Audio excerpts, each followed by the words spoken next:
Vamos recomeçar os nossos trabalhos e a seguir temos uma audição que foi pedida pelo Movimento Académicas, Associações Académicas das Universidades de Aveiro, Algarve, Beira Interior, Coimbra, Évora, Minho, Trás-os-Montes e Alto Douro, Madeira e Açores. O assunto é discussão e reflexão sobre o estado atual do ensino superior universitário em Portugal, e eu gostava de dar as boas-vindas aos peticionários, que são Duarte Lopes, da Associação Académica da Universidade do Minho, João Pedro Caseiro, da Associação Académica de Coimbra. Duarte Lopes é? João Pedro Caseiro. E Wilson Carmo, da Associação Académica da Universidade de Aveiro. E o Henrique Gil, da Universidade de Évora. Sejam todos muito bem-vindos.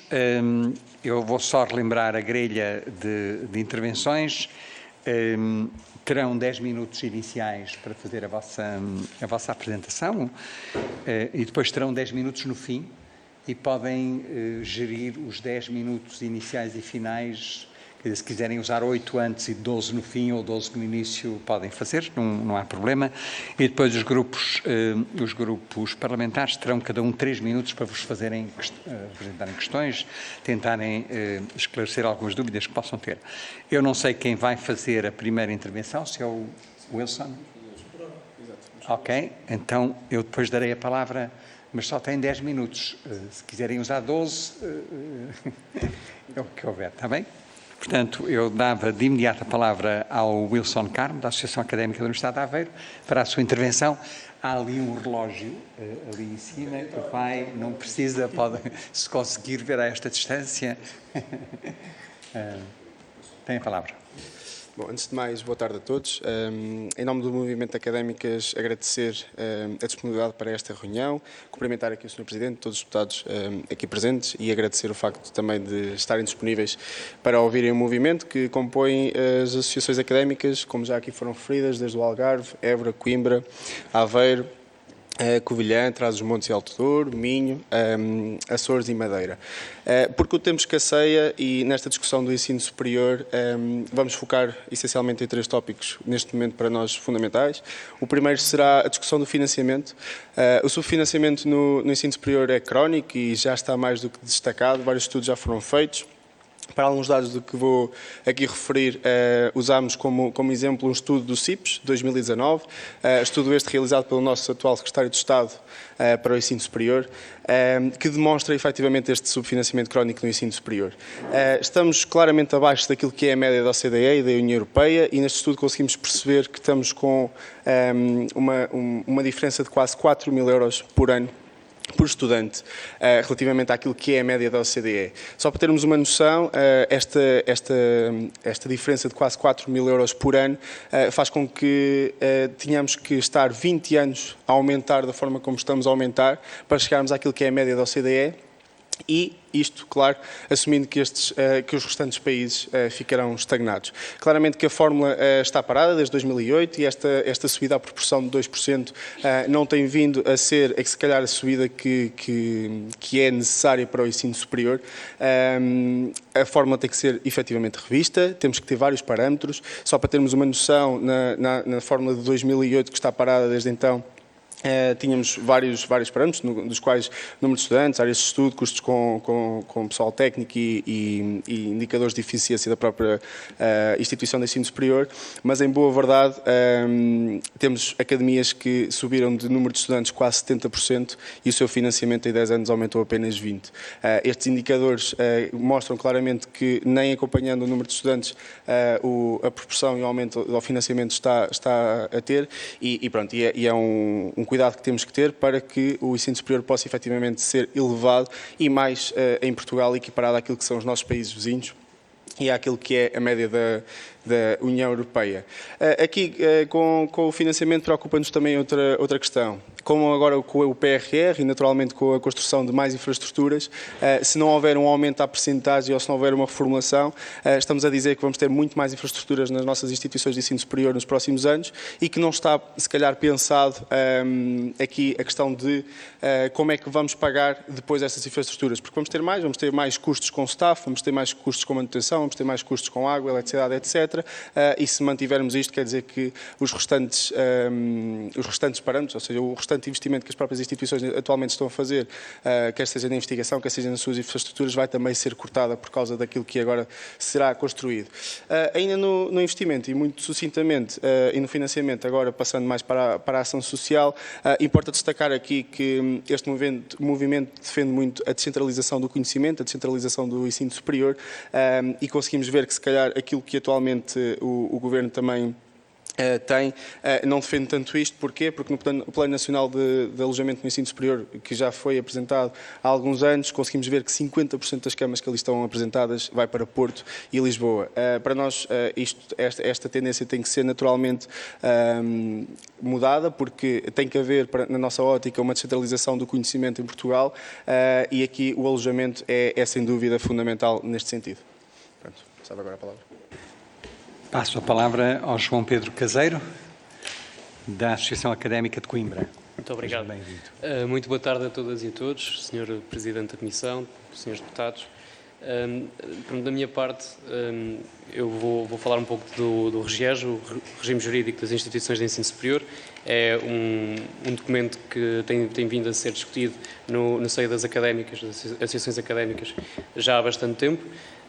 Tendo em conta que a Lei nº 62 de 2007 é uma lei bastante antiga, já com 15 anos, a sua revisão já devia ter sido feita há 10 anos, nós acreditamos que esta é uma oportunidade, este é um momento em que a revisão do documento, a sua avaliação do RGES e da sua vigoração pode ser analisada agora e a respectiva revisão pode ser efetuada, tendo em conta tudo o que se está a passar no sistema do ensino superior português.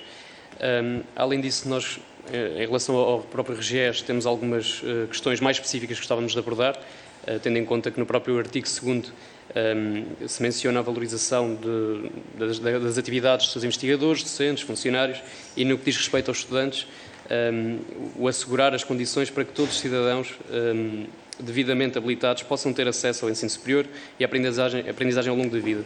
Aqui também, um pouco ao encontro do que o meu colega também já referiu, acreditamos que o próprio RGES não é cumprido na medida em que há falhas, há lacunas ao nível da ação social e também vemos neste momento um congelamento daquilo que é a redução da propina, que é algo que também nós lutamos a favor, a redução da propina até à propina zero. E esta falta também de regulação ao nível, por exemplo, da questão do alojamento, entre outras variáveis, acaba por condicionar a própria frequência do ensino superior. Portanto, há uma contraproducência em relação ao RGES que não é acompanhada por políticas eficazes, políticas públicas eficazes em matéria de ensino superior. O ponto que nós acabamos por salientar com mais precisão acaba por ser em relação à representatividade dos estudantes, representatividade estudantil nos órgãos de governo das instituições de ensino superior. Aqui nos artigos 81 para a frente há alguns artigos que nós gostávamos de ver alterados, muito especificamente tendo em conta esta questão, tendo em conta que as instituições de ensino superior são diversas, têm funcionários, têm docentes, estudantes, os estudantes compõem a grande maioria desta comunidade e nesse sentido há algumas lacunas que podem ser revistas, lá está, quem é de direito, quem é da especialidade tem que analisar estas matérias e deve apurar o que é mais eficaz e eficiente para a gestão das instituições de ensino superior. No entanto, parece-nos muito reduzido a atual percentagem de estudantes que faz parte dos órgãos de governo e gestão das instituições de ensino superior e é algo que nós gostávamos de ver também a ser trabalhado nesta revisão. Muito obrigado. Muito obrigado. Eu passaria de imediato a palavra ao Duarte Lopes, que é da Associação Académica da Universidade do Minho. Obrigado, Sr. Presidente. Boa tarde, caros deputados e deputadas. Muito obrigado por nos receberem. O tema sobre o qual me vou focar, e é um tema um bocado complexo, mas vou tentar ser sintético devido aos tempos e fico disponível para questões a seguir, e que é precisamente inovação pedagógica.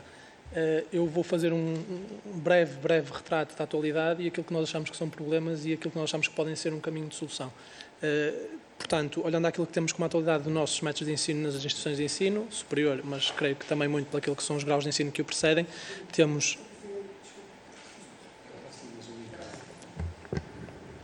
Temos, portanto, métodos de ensino extremamente unidirecionais, todos sabemos isto, em que o professor é extremamente expositivo e com pouca interação com os estudantes.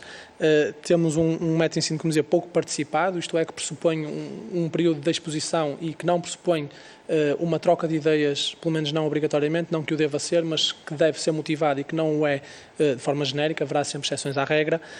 Temos uma componente de horários muito elevada, bastante acima daquilo que é a média europeia. Contamos em Portugal com cerca de 21 horas por semana, contamos com uma média europeia que ronda às 17 e sabemos que existem países europeus com médias à volta das 11 horas. Portanto, a argumentação de que é necessário este número de horas perde um bocado por aí e merece a nossa reflexão de se efetivamente isto faz sentido e se isto é o método mais eficaz de educar uma geração. A mais disto, e acrescentando, dizer que, e agora olhando mais para os métodos de avaliação, dizer que é algo que perpetua aquilo que é ansiedade nos estudantes, aquilo que é saúde mental nos estudantes tem sido alvo de grande discussão, focar a avaliação dos estudantes em 1 ou 2 momentos ao longo de um semestre e focar naquele momento específico um elevado stress, para alguns estudantes irá afetar mais, outros menos, mas o que é certo é que provoca desconforto e se puder ser evitado, deve-o ser. Há uma enorme desvalorização daquilo que é a utilização de ferramentas digitais, isto falando, eu estou a fazer traços gerais, haverá sempre exceções, também ligado, porque acaba por ser um bocado essa realidade, uma média daquilo que é a faixa etária dos docentes do ensino superior, em que ronda está cada vez mais próximo dos 60 anos de idade e onde a literacia digital nem sempre é a melhor e isso deve ser algo que devemos também pensar. E portanto, fazendo isto aqui um traço genérico e terminando dizendo apenas que algo que também é de fonte de preocupação é que, segundo uma avaliação da OCDE ao ensino superior português, não é, genericamente falando, motivado nas instituições de ensino aquilo que é, enfim, a formação pedagógica dos docentes para a atividade letiva. Este é um tema que até há uns anos atrás até era um bocado tabu de se falar e nunca um professor universitário se disponibilizaria a ser formado para dar aulas, mas o que é certo é que é cada vez mais uma necessidade, isto é de adaptar outras gerações à geração que agora frequenta o ensino superior e mais do que isso é também cada vez mais claro, porque é isto que acontece noutros países europeus, que isto é um caminho que devemos seguir. Rapidamente, passando por algumas soluções e disponibilizando-me a seguir para questões que nós achamos que deveriam ser pensadas. Primeiro, o relevar da prática letiva para a progressão da carreira no docente. Isto é algo que neste momento não existe, é essencialmente a prática da investigação que prevalece naquilo que é a progressão da carreira dos docentes no ensino superior. A adoção alargada daquilo que é um modelo de ensino multidirecional, que pressupõe que há interação entre o estudante e o docente. Como é que isto é feito? É feito porque deve ser reduzida a carga horária dos estudantes, pressupondo que, e isto também recai responsabilidade sobre os estudantes, que tem que haver alguma preparação por parte do estudante para estar na sala de aula autónoma, para que possa participar na discussão. Não digo apenas reduzamos as horas, porque os estudantes têm efetivamente que aprender para poderem participar na discussão, portanto aqui pressupondo algum trabalho autónomo para que o momento de aula possa ser muito mais ativa, dispositiva e de discussão do que propriamente, até para o próprio docente, eu imagino que seja pouco interessante repetir o mesmo conteúdo, anos sem fim. Passando mais à frente, portanto, apostar em momentos menos expositivos, apostar naquilo que é a transição digital do ensino, apostar em ferramentas digitais, e isto pressupõe também algum financiamento no Conselho, no licenciamento de várias ferramentas que são essenciais para o ensino. E porque não tenho tempo para dizer tudo e quero mesmo terminar, uma nota final e aquilo que é, se calhar, a proposta mais arrojada, mas e tenho a certeza que mereceria muito mais reflexão, que era mesmo a criação de uma estrutura, de uma organização de índole nacional. Este é um modelo que segue muito aquilo que são um modelo pioneiro, que é irlandês, que pressupõe um órgão nacional que tem um conselho consultivo e um conselho executivo. Um conselho executivo que dá, enfim, seguimento àquilo que é o trabalho diário desta organização e um conselho consultivo composto por uma série de peritos que deve participar naquilo que são a criação de guidelines e este conselho, este órgão nacional, deveria ter financiamento esse que deveria ser disponibilizado às instituições de ensino superior mediante aquilo que nós chamamos de calls, ou de calls de financiamento, não é? De aberturas de bolsas de financiamento para enfim, motivar esta prática e esta prática da inovação pedagógica e não tenho tempo para mais, fico disponível para perguntas. Muito obrigado. Eu posso também dizer, se quiserem depois enviar-nos informação adicional, estamos disponíveis para depois distribuir para os vários grupos parlamentares. Eu passaria desde já a palavra ao deputado Eduardo Alves, do Partido Socialista, para a sua intervenção. Tem 3 minutos.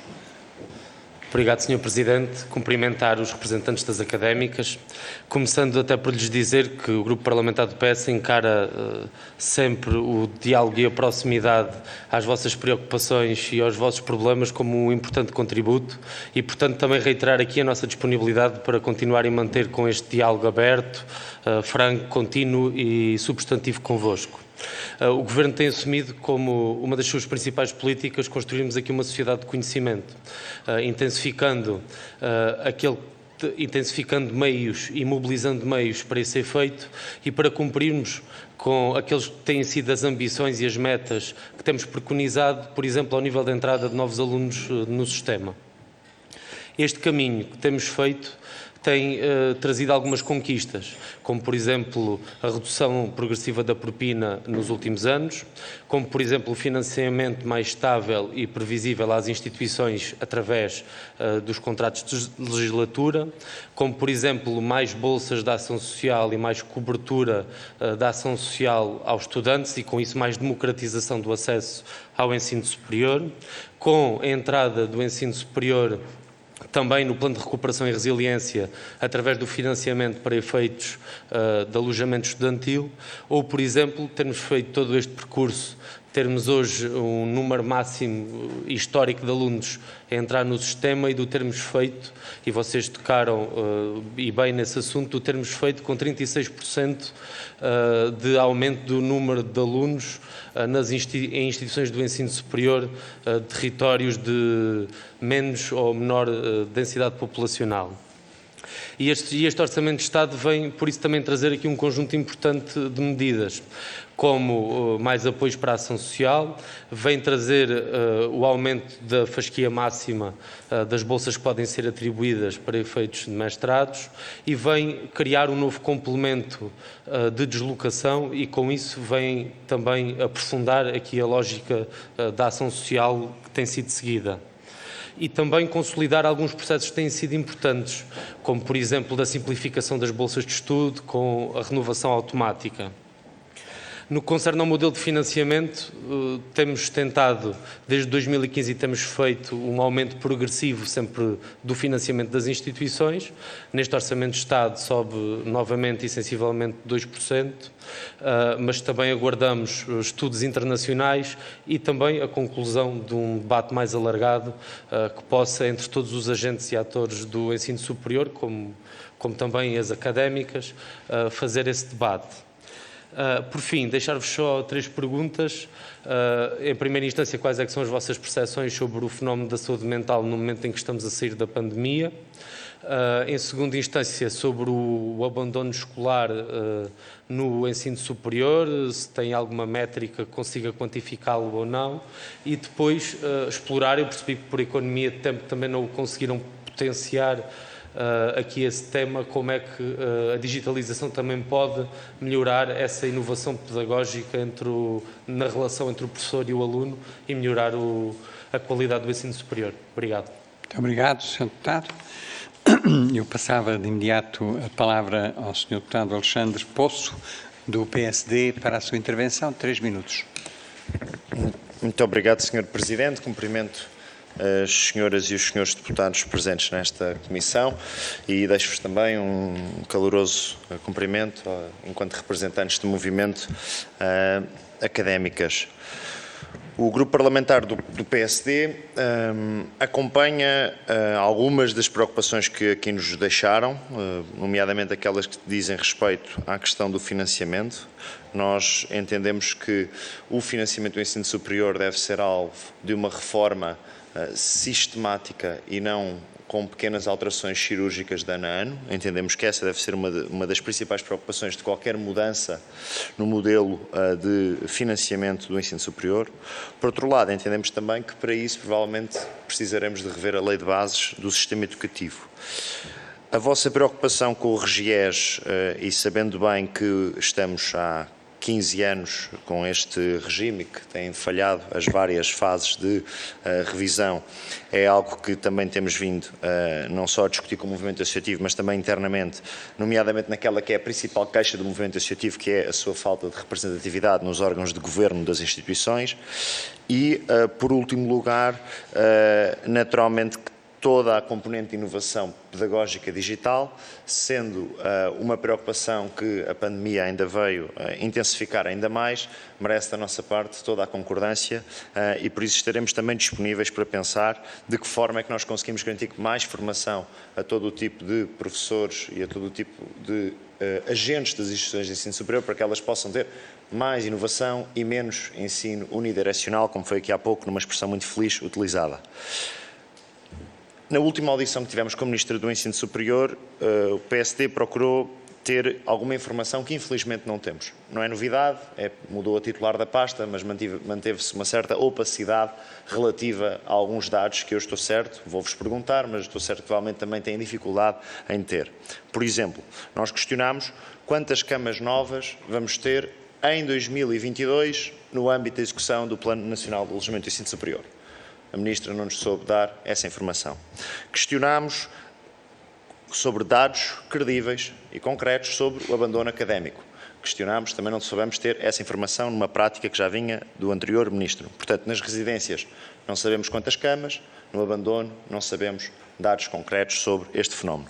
E por isso, tendo em conta os últimos segundos que tenho nesta questão, gostava de vos perguntar qual é que é o feedback que têm sobre a execução do Plano Nacional de Alojamento do Ensino Superior, qual é que é o feedback que têm hoje, real, dos últimos meses, do aumento do custo de vida e se está a prejudicar a frequência das atividades letivas por parte dos alunos do ensino superior, que dados têm, e até porque o movimento associativo já se organizou, e estou quase a terminar, Sr. Presidente, já se organizou sobre procurar também o próprio movimento associativo estudar o fenómeno do abandono escolar, se têm dados e feedback sobre esse assunto, e reforçar naturalmente a questão também do Sr. Deputado Eduardo Alves relativamente à saúde mental, que infelizmente no Orçamento de Estado para 2022 não tinha nenhuma referência no âmbito do ensino superior. Muito obrigado. Muito obrigado, Sr. Deputado. Passava de imediato a palavra ao Deputado Gabriel Mitar Ribeiro, do Chega. Obrigado, Sr. Presidente. Cumprimento os demais membros da Comissão. Saúdo os representantes do movimento académicas por este diálogo. Uma primeira nota é valorizar a arrumação do vosso pensamento. Portanto, vieram falar do financiamento, da ação social, da revisão dos GIEs, de questões pedagógicas. Portanto, uma conversa bem arrumada que é sempre de valorizar. E aqui, por exemplo, na questão pedagógica também sublinho a expressão feliz do ensino unidirecional ou expositivo. Nós temos uma tradição muito forte de ensino livresco associada a esta. Só que a forma como isto depois foi combatido no ensino secundário, sem uma autorresponsabilidade dos alunos como primado, resultou numa coisa chamada indisciplina. Portanto, isto é um fenómeno fundamental de se combater, de se mudar, mas atenção à forma como se altera este tipo de questões pedagógicas. E há um elemento que eu queria acrescentar, para ver se consigo enriquecer um pouco o diálogo, que é este. O primado do ensino superior é o conhecimento. Isto é, no princípio de todas as discussões, este é o primado a que se devem submeter os alunos, os professores, os estudantes, os professores, investigadores, por aí fora. Porque é um acordo sobre a qualidade do conhecimento que depois permite congregar vontades. Ou seja, vocês fizeram aqui um exercício interessante, que é uma parte das críticas nós jogamos para fora das instituições, para o governo, para a classe política, por aí fora. Mas há uma outra parte fundamental da crítica que tem que ser virada para dentro. Virada para dentro das instituições e virada para aquilo que nós queremos que seja o conhecimento. Eu tenho insistido aqui numa preocupação que é esta: a crítica interna na universidade entre correntes de pensamento distintas está um pouco em falência e isso precisa de ser revitalizado e o movimento académico é fundamental. É porque é essa crítica interna que é a alma da vitalidade intelectual, que é a alma do ensino superior, que é a alma do conhecimento.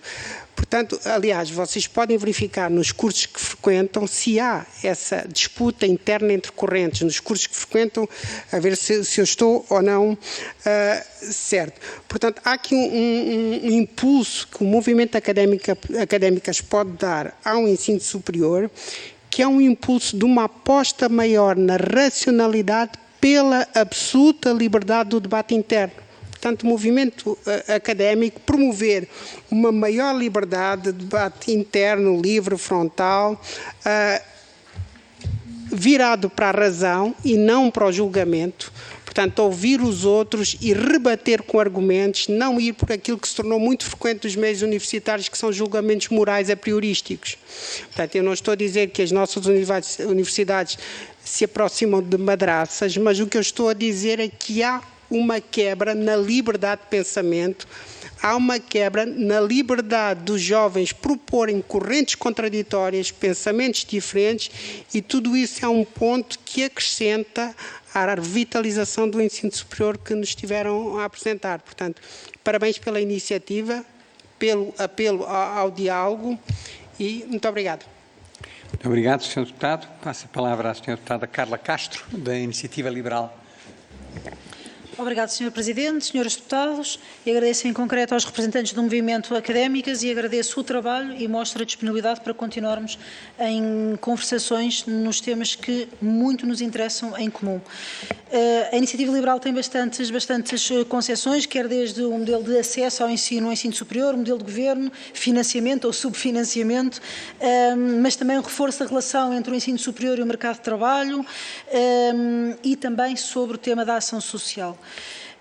Eu tinha pensado começar aqui pelos temas relacionados mais com a pandemia, mas eu creio que já foram feitas diversas questões, nomeadamente em relação à saúde mental, e também abordar um pouco o tema da digitalização e até os desafios em que estamos presentes neste momento e, portanto, se calhar avançaria para outras áreas, mas sinalizando que é um tema que acho bastante relevante. Um tema que ainda não foi aqui muito explorado e gostaria de ouvir um pouco a vossa opinião, é sobre o tema da empregabilidade. Nós ainda temos recentemente muito falado o relatório do Estado da Nação, Educação, Emprego e Competências da Fundação José Neves, e que é possível, por exemplo, ler-se afirmações tão chocantes que não estranhamos, mas que tanto temos trabalhado nos últimos anos, em que os salários apenas aumentaram para os menos qualificados. Em números concretos, o aumento do salário médio entre 2011 e 2019 esteve limitado ao grupo de trabalhadores menos qualificados, o que se deve em grande medida ao aumento do salário mínimo e à evolução da negociação coletiva, ou seja, para trabalhadores com ensino básico, registaram-se aumentos de 5%, para trabalhadores do ensino secundário, quedas na ordem dos 3%, e para trabalhadoras com ensino superior, uma diminuição salarial de 11%. É tido e sabido que a Iniciativa Liberal tem comparado bastante a situação com outros países. Em 2020, o rendimento médio dos trabalhadores portugueses com educação superior era menor do que os trabalhadores com ensino secundário em 12 países da Europa, e do que os trabalhadores menos escolarizados em 4 países, e esta é a realidade. Nós temos defendido, obviamente, que isto passa muito por uma questão de crescimento económico e de uma economia forte. Também creio que já passámos bastante a ideia que temos sim a geração mais preparada de sempre, com o infortúnio de ter encontrado o governo mais impreparado de sempre em a reter, e para além da necessidade do crescimento económico, gostaria da vossa apreciação sobre se consideram também que há alguma desadequação ou não entre a oferta do ensino superior em relação às necessidades do mercado de trabalho, e se há entrada, e isto também até em linha de conta com algumas recomendações do Tribunal de Contas e diversas entidades, se consideram que à entrada da universidade ou no momento de escolha, se há informação suficiente sobre os cursos, sobre a empregabilidade, e se essa é uma informação que deveria ser tratada e em que forma. Mais uns temas muito breves em relação a uma alteração ao acesso ao ensino superior. Se consideram interessante que, para além da média do ensino secundário, que haja um peso em entrevistas, perfis, experiências, outros elementos no acesso ao ensino superior. Uma pergunta muito breve, se ainda houver tempo, se acham que faz sentido o limite de 30% de alunos estrangeiros nas universidades, um tema que é pouco abordado, mas que eu acho que merece alguma atenção. E, por fim, mas talvez por mais importante de tudo, nós temos uma consideração diferente em relação à questão dos problemas de financiamento, considerando que há subfinanciamento, mas mais do que o foco nas propinas, nós focamos muito no problema da ação social. Nós, inclusive, em Orçamento de Estado, tivemos uma boa conquista ao nível do Estatuto Bolseiro. Foi um primeiro passo apenas. Gostaria, muito brevemente, de saber, em termos de preocupações e situações prementes, se há algo que gostariam de apontar a este nível. E obrigada. Muito obrigado, Sra. Deputada. Passo a palavra à Sra. Deputada Diana Ferreira, do PCP. Muito obrigada, Sr. Presidente, e gostaria desde já, em nome do Grupo Parlamentar do PCP, de cumprimentar também os representantes do movimento académicas, de agradecer a intervenção inicial que fizeram, as preocupações que trouxeram, que da parte do PCP acompanhamos. E eu tentaria falar sobre algumas delas, nos 3 minutos que tenho, que é sempre pouco tempo face à complexidade e à profundidade que estes temas exigem também, mas tentar colocar de uma forma breve e até pedindo da vossa parte na intervenção final que aprofundem estes mesmos temas que inicialmente abordaram, de acordo com o conhecimento que têm das situações concretas e das dificuldades que os estudantes enfrentam todos os dias nas instituições. A questão do financiamento é absolutamente determinante quando falamos do ensino superior, nomeadamente do ensino superior público. Temos uma realidade de um subfinanciamento crónico que se arrasta há décadas, que se traduz em profundas dificuldades para as instituições e depois, naturalmente, em dificuldades e degradação até das condições de trabalho dos seus profissionais e das condições também de frequência e de ensino por parte dos próprios estudantes. Quando o PCP coloca a necessidade de um reforço de financiamento no ensino superior, é desde logo para garantir os direitos também aos seus profissionais, as progressões nas carreiras, que vocês aqui também colocaram, os direitos remuneratórios, mas garantir também outras dimensões que permitam que todos aqueles que querem estudar no ensino superior efetivamente o possam fazer. Porque quando falamos da frequência do ensino superior e de estudar e de aceder aos mais elevados graus de ensino, falamos de um direito constitucional que o Estado deve garantir e deve proporcionar as condições para que esse possa existir. Nomeadamente na questão da oferta pública de residências estudantis, os números que nós temos, vocês poderão, na realidade conhecem, corrigir se não estiverem certos, mas para mais de 108.000 estudantes deslocados no âmbito do ensino público, a oferta pública de residências ou de camas é pouco mais do que 15.000. O próprio Plano Nacional de Alojamento fica muito longe de resolver aquelas que são as necessidades existentes. E esse reforço de financiamento no ensino superior é também uma das dimensões a considerar, é a dimensão dos estudantes deslocados. Um reforço de financiamento que também permita a eliminação das propinas, de taxas e emolumentos. Ainda recentemente saiu uma notícia sobre os valores que são pagos para a entrega de uma tese de doutoramento na ordem de centenas de euros, em instituições acima dos 700 euros para a entrega da tese, efetivamente em graus mais elevados de ensino, que é absolutamente inaceitável e que afastará muitos jovens que querem frequentar o ensino superior da sua frequência.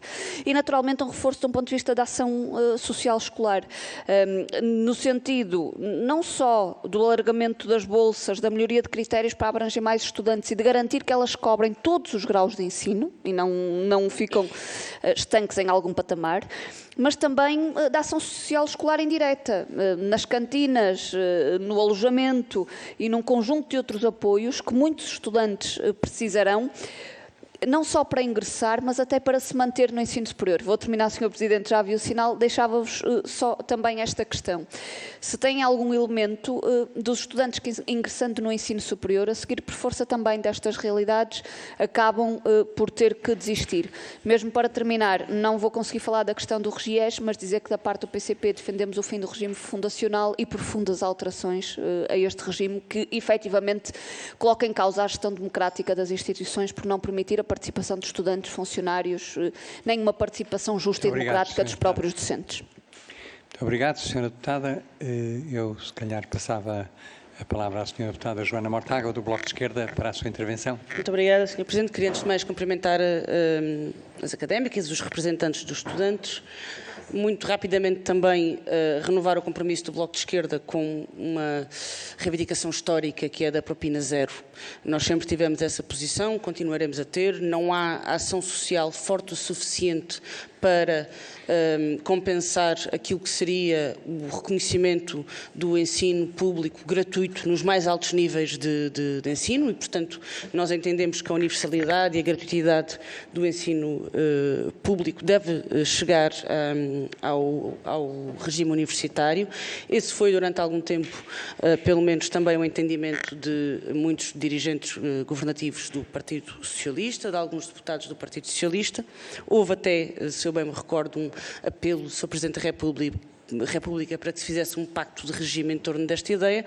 Essa é e mantém-se a nossa perspectiva, até porque nós o que temos visto é que a introdução gradual das propinas no ensino superior não tem levado a um aumento, a uma maior capacidade de financiamento das universidades, pelo contrário, faz com que o Estado se desresponsabilize cada vez mais do financiamento público do ensino superior e que as faculdades encontrem ou tenham de encontrar outras formas de financiamento que muitas vezes passam obviamente pela questão das propinas, mas as propinas, sobretudo, nos outros ciclos de ensino, em que, pior ainda, não há controle sobre os valores das propinas. E, portanto, defenderemos sempre o aumento da ação social escolar, defenderemos sempre a existência de residências, mas para nós a questão da propina zero e do ensino superior público e gratuito é uma questão de democracia. Queria colocar-vos algumas questões, antes dela tomar também uma posição que acho que é desnecessária sobre o RGES. Eu participei na última grande manifestação do ensino superior, que foi precisamente contra o RGES quando era estudante e, portanto, não mudei de opinião sobre aquilo que pensava na altura.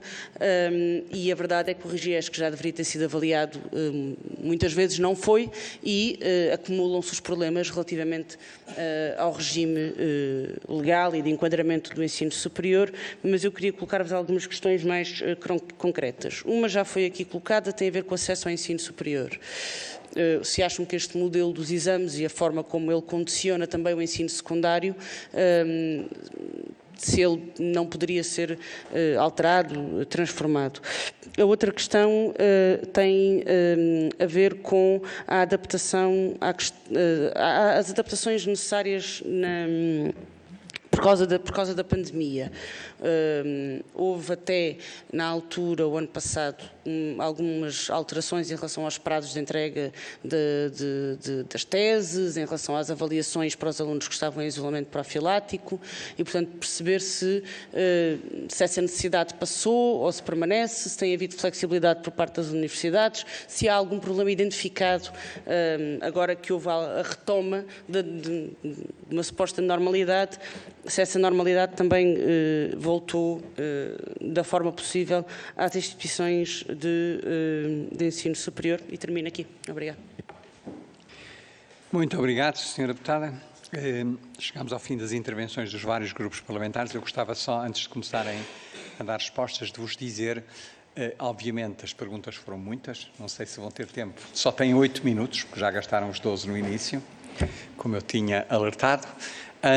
Se tiverem aquilo que não nos conseguirem dizer agora, podem nos enviar por escrito, serão depois enviados a todos os grupos parlamentares de forma apropriada. Portanto, passo-vos a palavra para os vossos 8 minutos, não sei quem vai começar. Muito bem. Portanto, é o Wilson Carmo que vai começar. Antes de mais, agradecer a disponibilidade de todos e as questões aqui colocadas. Este é um movimento, e só fazer mais um enquadramento, sei que não tenho muito tempo, mas vou tentar ser breve. Este é um movimento que tenta arranjar consensos de todas estas 9 academias, que representam 25% do ensino superior, pelo que há aqui algumas questões mais diretas que se calhar não conseguimos responder, porque mesmo entre nós não temos esses consensos, e então vamos só falar daquilo que é o que dá mais consenso entre todos. Relativamente às questões mais diretas aqui, por exemplo, da questão do deputado do Partido Socialista, quanto ao abandono escolar, efetivamente há várias causas. Eu vou-me focar aqui, se calhar, mais na causa do financiamento, porque a verdade é que há muitos estudantes que vão para o ensino superior sem saberem sequer se têm bolsa ou não, e isto aqui é uma coisa que está em falha no nosso regime, que é não há uma atribuição automática das bolsas. Nos casos limite, quando se calhar essa atribuição poderia existir, e o facto de não haver faz com que os estudantes tenham que sair do ensino superior depois, porque não conseguem conciliar com o trabalho que têm ou não de arranjar. Relativamente aqui às questões do deputado do Partido Social Democrata, Quanto àquilo que é o nosso feedback relativamente ao Plano Nacional do Alojamento no Ensino Superior, é um feedback bastante negativo. Sabemos que a pandemia trouxe várias condicionantes, mas em boa verdade não está de todo a ser cumprido. Conseguimos ver o gráfico daquilo que era a perspectiva em 2019, quando foi construído, e de todo que as camas não estão a ser construídas ao regime e à velocidade que deveriam estar. Como tal, forçam naturalmente que os estudantes deslocados tenham que procurar alojamento local e, consequentemente, que os valores do alojamento local cresçam exponencialmente, e isto também pode impulsionar naturalmente aquilo que é o custo de vida do próprio estudante, respondendo à segunda questão, e levando também ao abandono no ensino superior.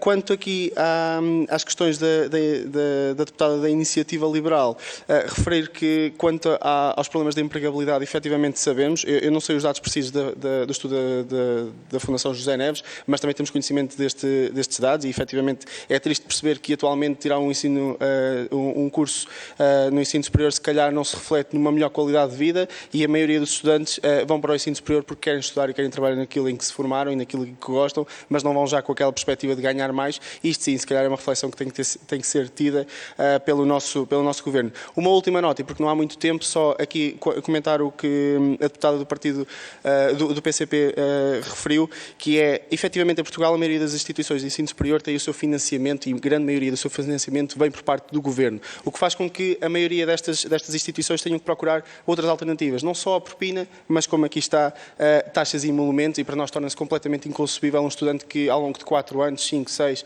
contribuiu ativamente para a instituição, contribuiu com a investigação e com a criação de conhecimento, não só para a instituição, mas também para o país, ter que pagar entre 500 a 700 euros na maioria das instituições. Isto é reflexo daquilo que é o subfinanciamento crónico do Estado também para com as instituições de ensino superior, e claramente que aqui é também uma reivindicação nossa, que estas taxas e emolumentos, naturalmente, que não fazem sentido e são uma pressão excessiva para os estudantes. Passava a palavra ao João Pedro Caseiro. Bem, agradecer também pelas questões, vou tentar ser sucinto, tendo em conta o tempo. Eu creio que muitas destas questões acabam por se relacionar, e há vários problemas de base que se interligam, e no que diz respeito à saúde mental e ao abandono escolar, por exemplo, uma coisa anda de mãos dadas com a outra. Nós sabemos que a pandemia afetou muito a saúde mental dos estudantes, e não só, mas estamos a falar da realidade do ensino superior e do que nos diz respeito dos estudantes, e isto causa naturalmente uma maior suscetibilidade ao abandono escolar. Existem alguns estudos embrionários, existem indicadores que já foram recolhidos neste sentido. Também pode ser uma aposta a nível de políticas públicas perceber efetivamente quais foram os impactos da pandemia na saúde mental e, consequentemente, no abandono escolar, sendo que outras questões foram colocadas que eu creio que também fazem sentido ser mencionadas em relação ao abandono escolar e à saúde mental, nomeadamente quando falamos de tudo que foi o aumento dos custos associados à frequência do ensino superior. Um estudante, quando está no ensino superior, não tem só a propina ao seu encargo, ou a sua família não tem só a propina ao seu encargo, tem também uma ação social que muitas das vezes se mostra insuficiente, tem as despesas inerentes a esta frequência, como o alojamento, como as despesas de deslocação, por exemplo, a alimentação, e isto foi tudo despesas que, com a inflação e com o passar do tempo, têm vindo constantemente a ser cada vez menos suportáveis por parte dos estudantes. Em relação também à questão da empregabilidade, que é algo que também pode pesar, e isto é algo que nos interessa e que deve ser estudado, no que diz respeito ao próprio abandono escolar e à saúde mental dos estudantes, porque para haver saúde mental, para estarmos estáveis, temos de ter perspectivas de futuro.